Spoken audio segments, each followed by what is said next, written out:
Now the Three Martini Lunch with Greg Corombos and Jim Garrity. And welcome, everyone, to the Friday edition of the Three Martini Lunch. Ian Tuttle of National Review in for Jim Garrity today, who is off at the NRA convention in Nashville. He'll be back on Tuesday.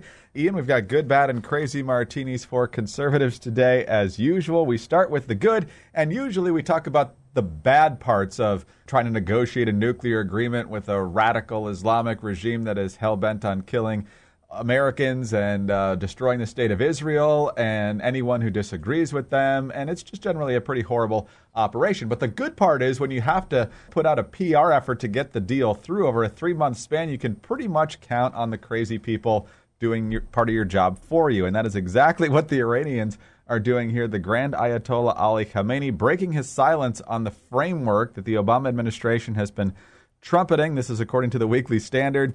He's now accusing the Obama administration of lying about the proposed terms, being deceptive, and having devilish intentions, according to multiple published accounts of his speech. The White House, he says, put out a statement just a few hours after our negotiators finished their talks. This statement, which they called a fact sheet, was wrong on most of the issues. So after all that work of groveling, Ian, it looks like this PR effort lasted, I don't know, not even a day, really, because by the time the Rouhani got home to Tehran, it wasn't even working. There are two things here. One is this isn't the first time when the interim agreement, the sort of original initial agreement that the U.S. and arranged so that they could create the time to negotiate the agreement that we're now debating on, Iran said that the United States was interpreting the terms of that agreement precisely oppositely from what they thought they had agreed on initially. So this isn't the first time. I've been thinking about this, though, as I've been going back and reading something tangentially related. George Kennan's, the famous American diplomat's long telegram and the Sources of Soviet Conduct article that he published both in 1947 that sort of laid out the terms of the containment strategy that the United States took during much of the Cold War. And what he points out is that the Soviet Union, under the guises of communism, was perfectly willing to employ Machiavellian means to negotiate terms that would be best for its system, even if that meant lying and making public statements that were not truthful. That sort of makes perfect sense. They'll lie because the means fit the ends. What's bizarre about the Iranian Ayatollahs is that they've gotten everything they want, just about. And for some reason, they still are not willing to come out and say, yeah, this sounds pretty good. And what they have to do is they have to come out and say that the White House is in fact lying. It's a bizarre strategy for obtaining their own ends. So that raises sort of you can go one of two ways on this. One is, in fact, this is even more sinister than the Soviet Union because they realize how weak-kneed the Obama administration is. And so if they come out and say that the fact sheet and the Obama administration is lying on the terms, then they can push the administration into even further capitulation. The alternative is that they really don't even understand what's in their own best interests. They're too hell-bent, they're too crazy about their fanatical agenda to realize what's in their own best diplomatic interests. And so they might actually doom the agreement themselves. It would be somewhat astonishing given that they have the most willing negotiating partner they've ever had in the Obama administration, and they might end up torpedoing it themselves. I'm guessing that they've been calling us, the great Satan for so long that they're maybe trying to work it over the next 3 months if they ever are actually going to sign on to anything, rather than calling us the great Satan on one day and then the next day saying, you know what, I think we actually can deal with the great Satan on this one. Good deal. Precisely. So, all right, on to the bad martini now, and it's probably a particularly bad martini for Marco Rubio, who is planning to announce his presidential bid for the Republican nomination on Monday. We now know on Sunday, Hillary Clinton will be officially jumping into the presidential race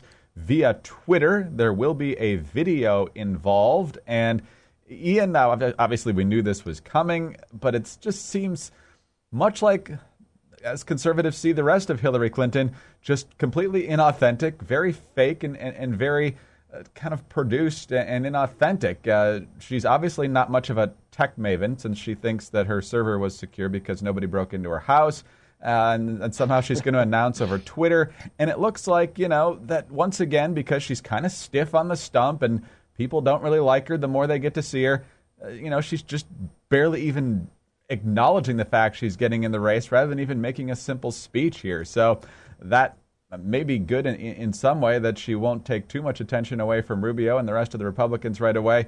But it once again kind of shows this elitist attitude of, I guess I'm going to have to play along by the rules here as I get into this race where you should probably just coronate me. There was some speculation that the email scandal might have doomed Hillary, of course.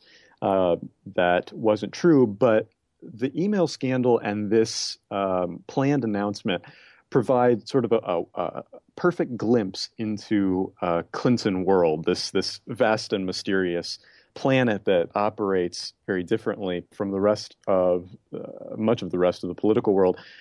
And that is that basically everything needs to be sanitized and pre-produced. Nothing actually happens that isn't already scripted, which should be an indication of exactly the problem, I should say, with Hillary Clinton as a potential president. She has spent years in this cocoon in which she has been insulated from any actual engagement with the problems and exigencies of the world. She can go on stage and read a script, or better yet, she can sit in her living room and deliver a pre-recorded video message that she's had multiple chances to cut, recut, edit, all of the rest, so that it looks exactly perfect, so that she can play sort of this Hillary Clinton, the character, Hillary Clinton, the lore and legend,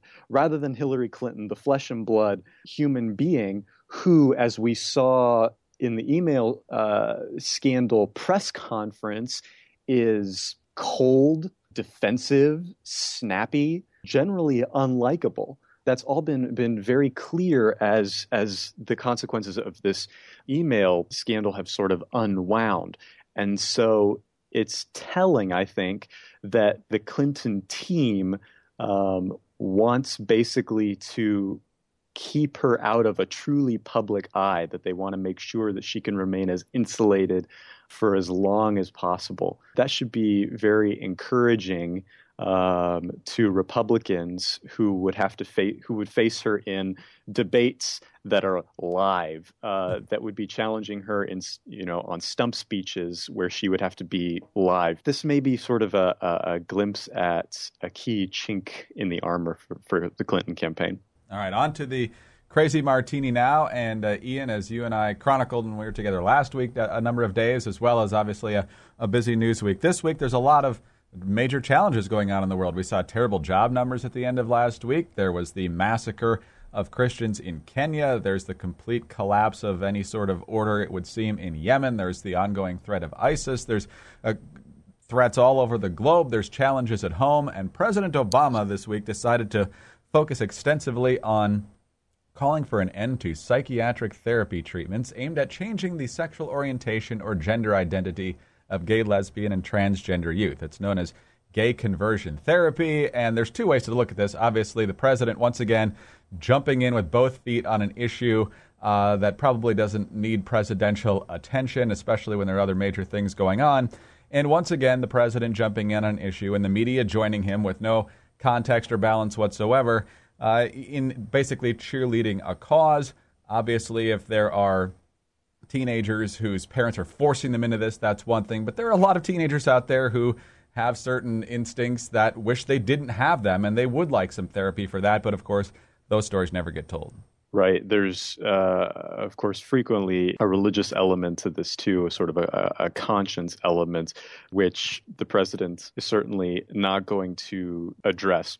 There's a real sort of hypocrisy on this issue, though. I mean, what we've seen with Democrats, and especially sort of the hard left, is that issues of gender and sexuality are absolutely, whatever you may believe about about yourself in these terms, that's absolutely your own prerogative. There's no give in allowing anyone else to have any point of view, any perspective on that. If you say you are a woman, you're a woman. If you say you're a man, you are a man. We just sort of accept that this is the state of things, and nobody else has the right to say otherwise or question or any of these things. That often has medical consequences, that you see people born male transitioning in the lingo to females or vice versa is perfectly acceptable. But when you say have a person who has bodily integrity disorder in which they want to amputate one of their legs because they think that, an appendage is making them less whole, then that's something that everyone is opposed to. So there's this bizarre sort of hypocrisy. I don't mean to put it too glibly, but if it seems okay to you to want to cut one of your legs off because that makes you whole, that's a horrible thing. But if you want to cut off or replace your genitalia, that's a totally permissible decision of your own conscience that nobody has the right to question. The left has no logical consistency and no broader philosophical context in which to think about questions of gender or sexual orientation or any of this. Really what it boils down to is just a knee-jerk progressivism that accepts a sort of radical sense of autonomy that you as an individual, when it comes to these sort of deep personal issues, have totally unalienable rights and prerogatives to do whatever you want, and the force of the government should be brought down upon anyone who might oppose that. But there's no overarching framework to understand or to legitimize or help to provide a framework for that decision. So what it boils down to is whenever the left finds a cause that they like, they jump on it, and whenever someone opposes that, they jump on them. Whereas I think if you look on the right to a lot of thinkers, Robbie George at Princeton, Carter Snead at Notre Dame, you have a lot of people who have given serious thought to a consistent philosophical framework for thinking through these ideas. That's extremely important. The right needs to understand that that's out there and be able to sort of present that argument coherently and cogently. Otherwise, you just have left-wing politicians who play on sentiment and passions, and that's a very dangerous state of affairs to let get as out of hand as they seem to have gotten in recent years with all of what we're seeing related to gender identity and the rest. Right, and demonizing anyone who won't just go along and, in fact, not pick up the pom-poms whenever anyone does absolutely one of these sorts of things. Amazing stuff. Ian, thanks very much for being with us today. Have a great weekend. We'll talk to you later. Thanks so much, Greg. Appreciate it. Ian Tuttle of National Review in for Jim Garrity today. I'm Greg Corombos of Radio America. Tune in on Monday for the next edition of the 3 Martini Lunch. Have a great weekend, everyone.